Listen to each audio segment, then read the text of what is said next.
Welcome. Today we're going to discuss the technique blinding sacrifice, its execution, some of the things that can go wrong during its execution, things that you can do to compensate or fix those issues, and just general things that you should know about the technique. So keep in mind that blinding sacrifice was originally in Form 3. The reason it's in Form 3 is to pick up some of the doubles and some of the themes in Form 3, but this is self-defense, so you don't have to do it the way it's done in the form. Meaning that you don't have to do the double version. This could just as easily be done as a single version with either the right or the left hand. But we're going to be sticking to the ideal face, so we're going to be using both hands. Now, keep in mind one of the major themes of this technique is to talk about pivot points. So our body has joints, therefore they work on circles, therefore we have pivot points.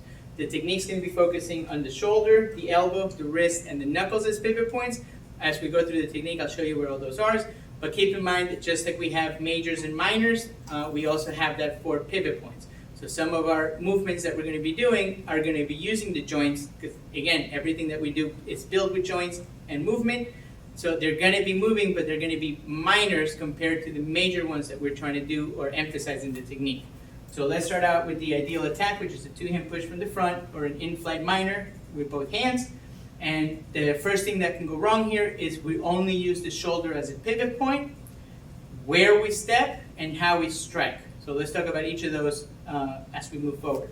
So the first one is if I only use my shoulder as the pivot point, I'm going to end up going outside my outer rim because I'm trying to create this circle instead of using my elbow as a minor pivot point to set up my hands where I want them to be and staying inside my outer rim.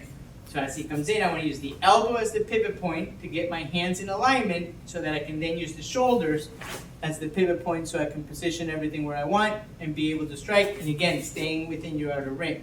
So the next thing that can go wrong is the strike, which you do it as a glance. I'm trying to get ready for my follow-up move, so I end up hitting around what I'm actually trying to hit just to get my hands where I need them. Remember, you want an angle of incidence. The idea here is to try to get them to push their hips back and cancel their depth. So I want to push, think of it like trigger salute upside down, a double version. I'm going towards the throwing and then getting my hands ready.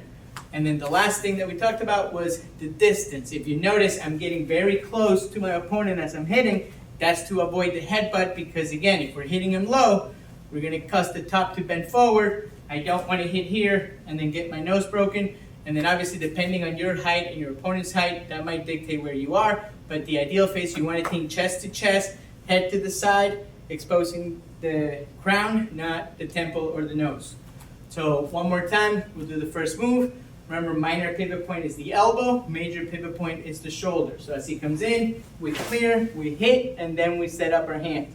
Now we're going to do reverse backup mass. So typically when we talk about backup mass, one of our power principles, which changes depth, we have the mass of our weapon behind our mass of our body behind the weapon to deliver a strike. We're doing the reverse of that, where we're going to have the mass of the weapon in front, the mass of our body in front of the weapon to deliver the strike. So now it's going to be different. That's why we call it reverse backup mass. So once I'm behind them, I am going to be pulling and then again getting my hands up. Now, typically we talk about how the techniques have a long version, a middle version, and a short version. This will be where the short version ends. We're going to be covering the full version of the technique, which is the long version, but this would be where the short version ends. I hit with the double back knuckle, and I leave, and I get out of it.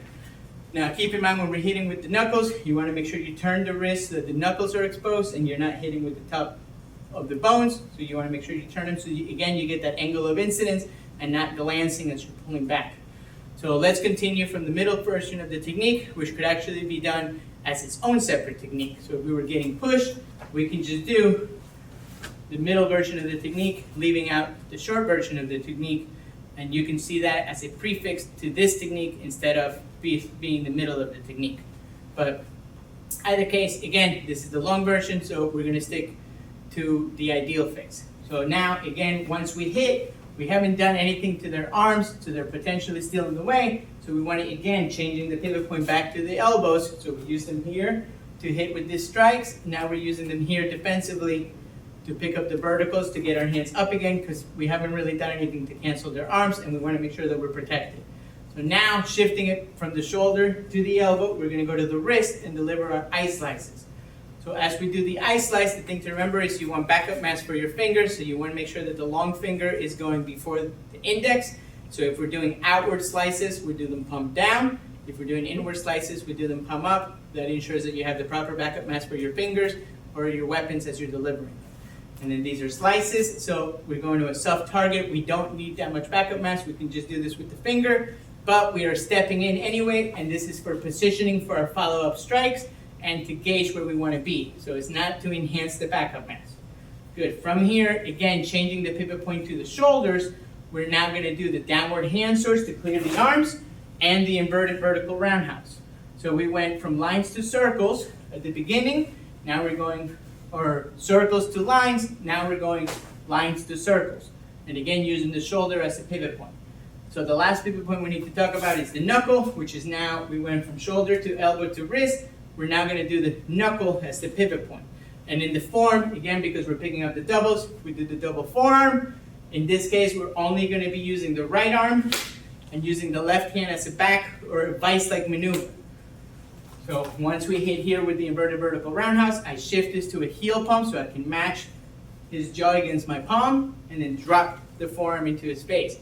So the next thing that can go wrong here is we start pulling his head down the way it is as we deliver the knee, and we end up getting teeth in our knee and we get all cut up. So the idea here is that once we do the forearm, we start turning their head to the side, keeping your elbow anchored, because anchored elbows are your friends, exposing his tempo, and then creating that opposing forces by pushing down with the arm and up with the knee. Now, keep in mind for the last maneuver, a thing that can go wrong here is what you're striking with or how you're striking. The idea is to always create a plus or an X. So in this case, we want our foot to go left and right instead of front and back, and you are trying to hit with the heel. So the next thing that can go wrong here is how you actually deliver the stomp, which would be weight transfer.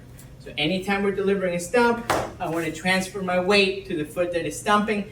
I don't want to keep my weight on the opposite leg. So a stomp needs to have weight transfer. So keep in mind, when we get to here, this could easily be the middle of the technique and you would just leave.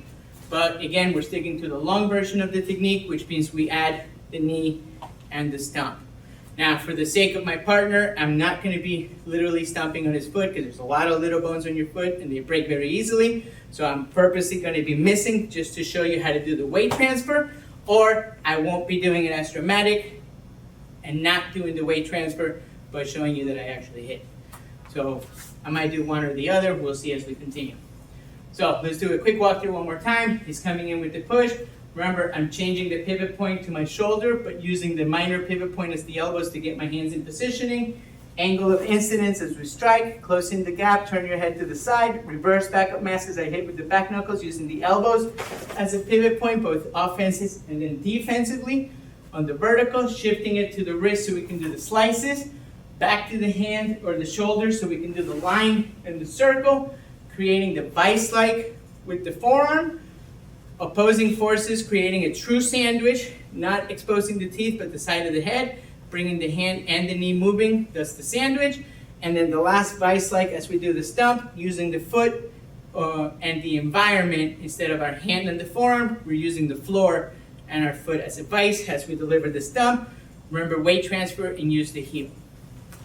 So we'll do it one more time without the explanation, just so you can see it a little bit faster.